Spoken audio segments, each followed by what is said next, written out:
بسم اللہ الرحمن الرحیم۔ حضرت نوح علیہ السلام حضرت آدم علیہ السلام کی وفات کے بعد 1000 برس تک لوگ اللہ تعالیٰ کی توحید پر قائم تھے۔ پھر بعض نیک بندوں کے انتقال کے بعد لوگوں نے ان کے مجسمے بنا لیے اور دھیرے دھیرے ان کی پوجا شروع ہو گئی۔ اس طرح پورے عرب و عجم میں شرک و بت پرستی کی بنیاد پڑ گئی۔ جب لوگ اللہ تعالیٰ کی عبادت چھوڑ کر شرک و بت پرستی میں مبتلا ہو گئے تو ان کی ہدایت کے لیے اللہ تعالیٰ نے حضرت نوح علیہ السلام کو نبی و رسول بنا کر بھیجا۔ حضرت نوح علیہ السلام کا شمار دنیا کے عظیم ترین انبیاء میں ہوتا ہے۔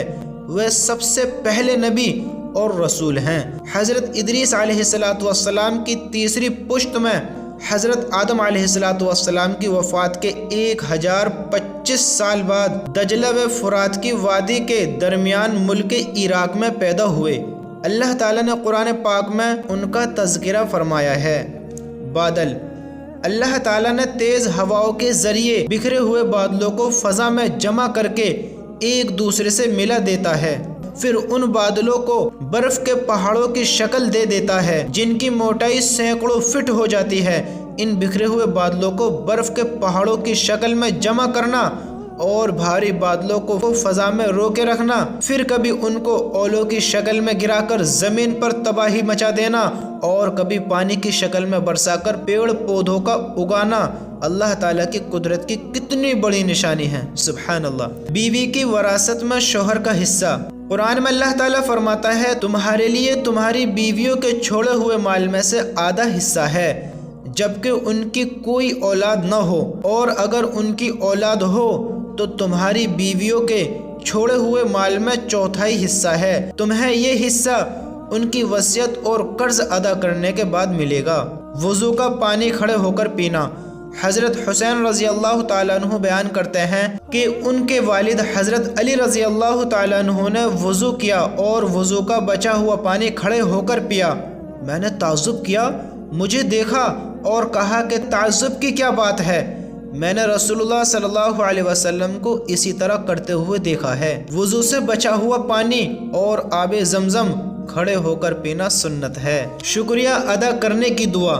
رسول اللہ صلی اللہ علیہ وسلم نے فرمایا، جس شخص کے ساتھ بھلائی کا معاملہ کیا گیا اور پھر اس نے بھلائی کرنے والے کو جزاک اللہ خیرہ کہہ دیا تو گویا اس نے شکریہ کا حق ادا کر دیا۔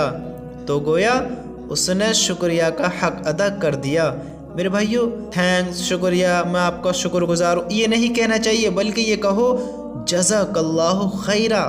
جھوٹی گواہی شرک کے برابر ہے۔ رسول اللہ صلی اللہ علیہ وسلم نے فرمایا، جھوٹی گواہی اللہ کے ساتھ شرک کرنے کے برابر ہے۔ یہ بات رسول اللہ صلی اللہ علیہ وسلم نے 3 دفعہ ارشاد فرمائی۔ میرے دوستو، جھوٹی گواہیاں دینے سے بچو۔ ہمارے نبی نے فرمایا، جھوٹی گواہی اللہ کے ساتھ شرک کرنے کے برابر ہے، اور یہ بات آپ صلی اللہ علیہ وسلم نے 3 دفعہ ارشاد فرمائی۔ ہم سوچتے ہیں کہ ہم کوئی شرک نہیں کرتے، کوئی گناہ نہیں کر رہے، کوئی یہ نہیں کر رہے، کوئی نہیں میرے بھائیو، جھوٹی گواہی سے بھی بچو۔ ہمارے نبی نے اس کو کیا بتایا؟ اللہ کے ساتھ شرک کرنے کے برابر ہے یہ، اور اس بات کو 3 مرتبہ فرمایا۔ اللہ ہم سب کو اس جھوٹی گواہیوں سے حفاظت فرمائے اور ہم سب کو اس حدیثوں پر عمل کی توفیق نصیب فرمائے۔ دنیا کو مقصد نہ بنانا۔ رسول اللہ صلی اللہ علیہ وسلم نے فرمایا، جس شخص کا مقصد دنیا کمانا ہو، سنو میرے دوستو، آج دنیا پر راضی ہو جانا، دنیا سے محبت کر لینا، دنیا سے دل لگا لینا۔ میرے نبی نے فرمایا، جس شخص کا مقصد دنیا کمانا ہو اور وہ اسی کے لیے سفر کرتا ہو، اسی کا خیال دل میں رہتا ہو، تو اللہ تعالیٰ غریبی اور بھوک کا ڈر اس کی آنکھوں کے سامنے، آمدنی تو بہت کم ہے، ہر وقت اس سے ڈرتا ہے کہ آمدنی تو بہت کم ہے، کیا ہوگا، کیسے ہوگا، اور اس کی اوقات کو اسی فکر میں پریشان کر دیتے ہیں، اور ملتا اتنا ہی ہے جتنا مقدر میں ہوتا ہے۔ یہ دنیا میں پھنسنے والوں کے لیے دیکھو تو صحیح، اپنے رب کو راضی کرتے ہوئے زندگیاں بتاؤ، ملے گا اتنا ہی جتنا مقدر میں ہے۔ کتنی بھاگا دوڑی کر لو، کتنی محنت و مشقت کر لو، اللہ اتنا ہی عطا فرمائے گا جتنا نصیب میں ہے، تقدیر میں ہے، مقدر میں ہے۔ ہاں، اللہ ہم عمل کی توفیق عطا فرمائے، آمین۔ قیامت کا جلجلہ، قرآن میں اللہ تعالیٰ فرماتا ہے اے لوگو اپنے رب سے ڈرو، اے لوگو اپنے رب سے ڈرو۔ قیامت کا جلجلہ بڑا ہی ہولناک چیز ہے۔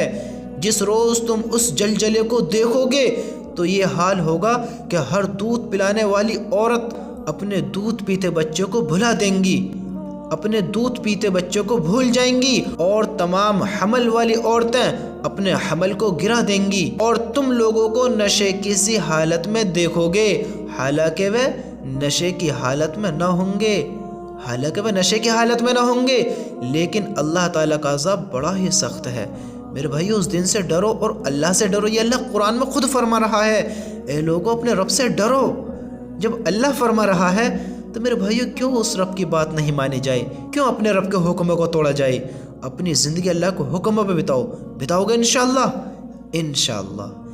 بیماری سے بچنے کی تدبیر، حضرت جابر رضی اللہ تعالیٰ عنہ بیان کرتے ہیں کہ میں نے رسول اللہ صلی اللہ علیہ وسلم کو فرماتے ہوئے سنا کہ برتنوں کو ڈھانک دیا کرو اور مشکیزیں یعنی برتن وغیرہ کا منہ بند کر دیا کرو، کیونکہ سال میں ایک ایسی رات آتی ہے جس میں بوا اترتی ہے، بس جس برتن یا مشکیزے کا منہ کھلا رہتا ہے تو اس میں داخل ہو جاتی ہے۔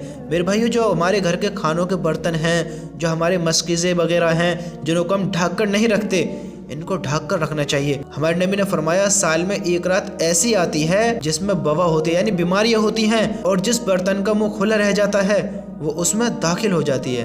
اللہ ہم سب کی ان بیماریوں سے حفاظت فرمائے۔ قرآن کی نصیحت، قرآن میں اللہ تعالیٰ فرماتا ہے اے ایمان والو، کون فرما رہا ہے؟ قرآن میں اللہ تعالیٰ، اے ایمان والو تم کئی گنا بڑھا کر سود مت کھایا کرو اور اللہ تعالیٰ سے ڈرتے رہو تاکہ تم کامیاب ہو جاؤ۔ دیکھو نا، جو اللہ کے حکموں کو توڑ رہا ہے، جو اللہ سے محبت بھی نہیں کر رہا ہے، اللہ کے حکموں کے خلاف زندگی گزار رہا ہے، اللہ تعالیٰ اسے بھی کامیاب کرنا چاہ رہا ہے۔ اللہ تعالیٰ چاہ رہا ہے کہ میرا بندہ کامیاب ہو جائے، میرا بندہ ناکام نہ ہو۔ اللہ تعالیٰ قرآن میں کیا فرما رہا ہے؟ قرآن میں اللہ تعالیٰ فرماتا ہے اے ایمان والو تم کئی گناہ بڑھا کر سود مت کھایا کرو اور اللہ تعالیٰ سے ڈرتے رہو تاکہ تم کامیاب ہو جاؤ، تاکہ تم کامیاب ہو جاؤ۔ اللہ تعالیٰ سے ڈرتے رہو، ورنہ آپ نے نہیں سنا وہ قیامت کا منظر کیسا ہولناک ہوگا؟ دودھ پلاتی عورتیں اپنے بچے کو بھلا دیں گی اور تمام حامل عورتیں اپنا حمل گرا دیں گی اور لوگ نشے کی سی حالت میں نظر آئیں گے۔ اللہ ہم سب کے گناہوں کو معاف فرمائے اور اللہ تعالی ہم سب کو ان حدیثوں پر عمل کی توفیق نصیب فرمائے، آمین۔